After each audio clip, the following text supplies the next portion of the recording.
আপনার ওই আলমারি গোছাবার নিনজা টেকনিকটা একটুখানি বলবেন?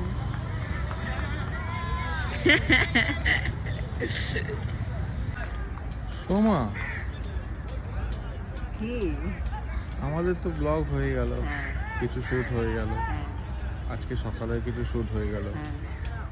এবার বলো তুমি কোথায় যেতে চাও? আমি এখন একটা ভালো কোথাও গিয়ে একটা ভালো ব্রেকফাস্ট করতে চাই।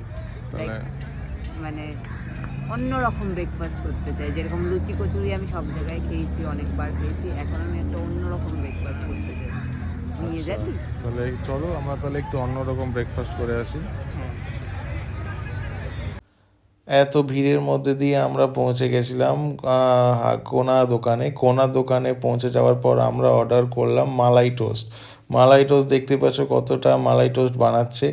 আমাদের সামনে হাতে মালাই টোস্ট নিল 50 টাকা করে প্লেট, কিন্তু আমার পার্সোনালি অতটা ভালো লাগেনি মালাই টোস্টটা। কিন্তু হ্যাঁ, এদের দোকানের চাটা খুব ভালো, 40 রুপিস করে চা নিয়েছে, চাটা খুবই সুন্দর খেতে।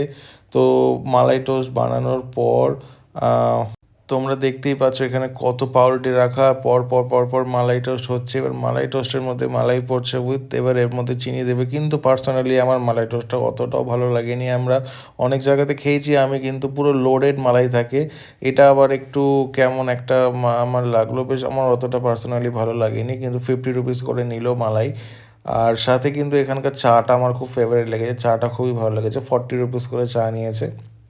চা প্রথমে আমরা মালাই টোস্ট খেয়ে চা নেওয়ার পর কোনো রকম করে আমরা একটা জায়গা পেমেন্ট করে নিয়ে ওখান থেকে জায়গা পেলাম, জায়গাতে ওখানে বসে দুজন মিলে মালাই টোস্ট খেলাম। খাওয়ার পর তারপর তো তোমরা হয়ে যাচ্ছে, জয়ের মাথা গরম হয়ে গেছে মালাই টোস্ট খেতে গিয়ে। কিরকম?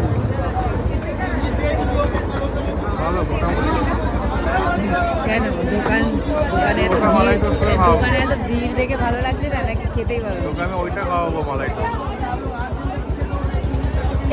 আমার হাঁচিই হয়ে যাচ্ছে কন্টিনিউয়াসলি।